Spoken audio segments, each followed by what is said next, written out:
Our next reader is Michelle Donfrio. So after several years in the corporate world, Michelle left a year ago to spend more time with her toddler. But her favorite pastime is poetry, and she received her MA in Writing and Publishing from DePaul University. She has served as a poetry editor for Crack the Spine Literary Magazine and a judge for the Fox Valley Youth Poet Laureate Project, which is after my heart, Michelle, so that you do that. Her poetry has appeared in several magazines, and her poem Pens and Needles was featured on Aurora's Paramount Theater building throughout April 2021. Fun fact, before the COVID-19 pandemic, Michelle used to be a Waterline's co-creative director, and she's excited to be on the other side of the microphone tonight. And her fact that I asked her to give me here is that Michelle is convinced that a mysterious flash of lightning once revealed a groundbreaking metaphor that revolutionized her entire poetic outlook. So please welcome her to the mic.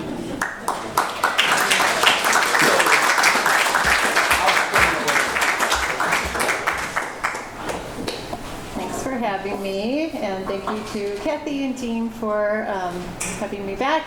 Like I said, I haven't been here in a long time. I think it was 2017 was the last time I read, and the last time I was actually in this building was definitely before COVID. So again, thank you for having me.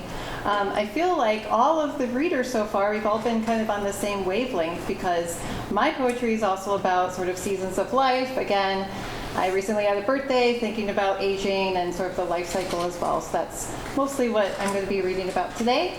I'm going to be reading a lot from a book that my friends, my dear friends over there, Erin and Anna, shout out to them, and I published together. So it features my poetry. Anna helped with the project management and the arrangement of the book. And then Erin, it's her beautiful photography. So while I'll try and show the photos, because the poems and the photography definitely go together, please stop by the table to take a closer look at Erin's photos as well as my poems. So, all right, the first poem is going to be Meditation. And I chose this one to kick off the reading because, again, I feel like it serves as kind of the thesis of what a lot of my poetry is about and what this book is about. So again, this doesn't do it justice from far away, but again, some beautiful photos here. Meditation. Stop looking for lines, directions, paths forward. There is a reason why water melds with sky, why grass runs to seed. The world is wild, untamed, different today than it will be tomorrow. Messy. It keeps going despite the debris. Put your hand on the ground, feel it vibrate, unsettle. The pulse of the earth is uneven. Next is Rhubarb Garden, which it was a poem that was in the works actually ever since I was a child. So when my great-grandmother passed away, her yard was like covered in wild rhubarb, and we would eat it, my mother and I just remember as a kid this image of stillness in the house and the family kind of going out to her garden, and her garden still growing. And so that's kind of the inspiration behind this. And again, gorgeous photo from Erin. Rhubarb Garden. Bitter and sour was the summer stalk dosed in salt. Stung my tongue with the sharp, astringent taste of green. I consumed all the wild weeds the season offered, while inside she slept, eyes shut against the spring sun. Shadows passed along her pillow as our lips made dents on her rose-scented skin, still warm. The morning after left her garden unchanged. Blood-red stalks bloomed upwards while her body succumbed to the soil. Tributary.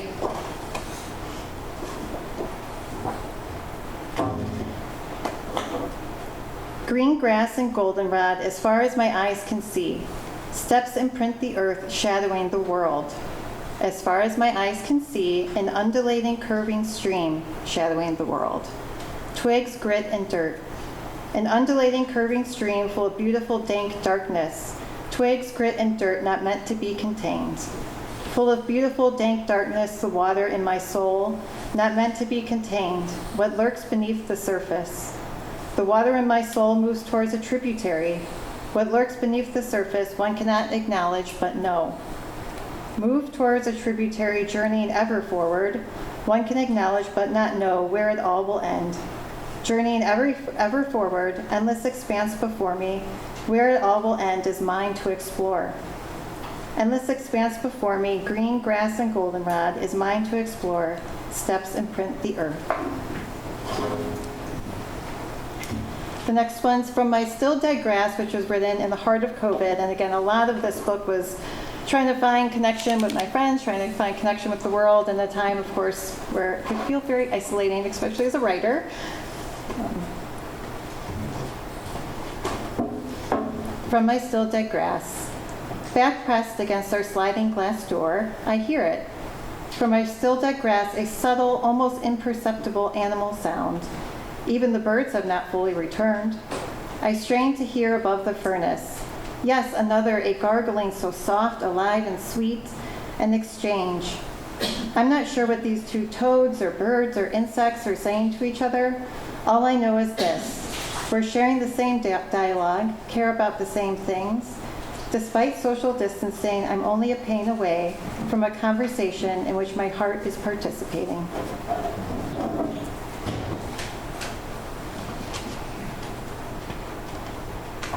Next poem, if I can find it, is Chamomile. So again, if you take a look at the book, they're all broken out by season. So again, you'll see a lot of the black and white for winter. And Chamomile. February, the light wanes early. Train chugs slow. Snow falls heavy on its descent. Inside, I slip off my backpack, pull off my boots, let down my hair. Flick of a knob, blue flame is born. Soon the teapot will sing its high note. Mesh tea bag in palm, dry golden petals wait. Pour, waterfall, steam rises. Tea bag takes a dip. Blossoms swell, come alive, and their honey apple fragrance drifts. Sedated by flowers, my body sinks into blankets.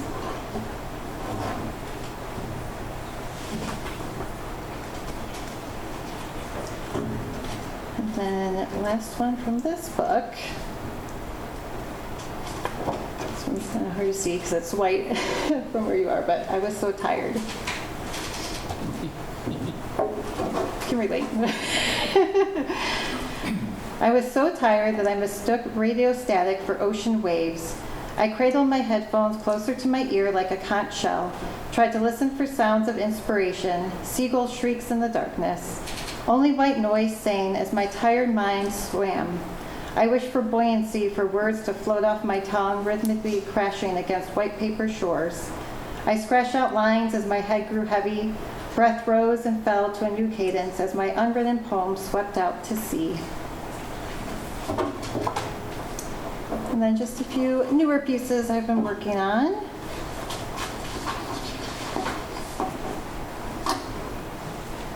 A morning in July. It was the season of orange, summer at its peak. We built a tent in your backyard, swatting gnats, armed with a bag of double-stuffed Oreos. Zippered away from all but ourselves, we unrolled matching sleeping bags. 10-year-old best friends, so trusting and tender and open, in a way that most adults outlearn. We talked deep into the night, probably about boys, until our voices were raw, our heads were heavy, falling onto pillows. I woke first to the sound of your gentle snoring, your moon face softly lit in sleep. I stepped outside, steam filled the sky as the sun rose to open her eyes. I felt sad, wish you had seen it, wondered what else we miss when we are sleeping. Hereafter, so this is for my grandfather. His body a thin line, once broad shoulders sunken, sweaty wisp of hair. My aunt rubs his feet, swollen toes, and navy wool socks. She gaves around across the room at nothing. Shoes squeak on the hospital floor. He begs for lemonade, pants. A nurse swirls a plastic straw, presses it to his lips. The liquid dribbles onto his chin, his neck folds, his papery hospital gown. The clicking of the clock is irritating, ever present. His signal, an outstretched hand swollen from the IV, bruised and clammy. We rub his fingers, fragile butterfly wings, and a sigh escapes his throat. The sun sets, cast shadows on the walls. Visiting hours are over.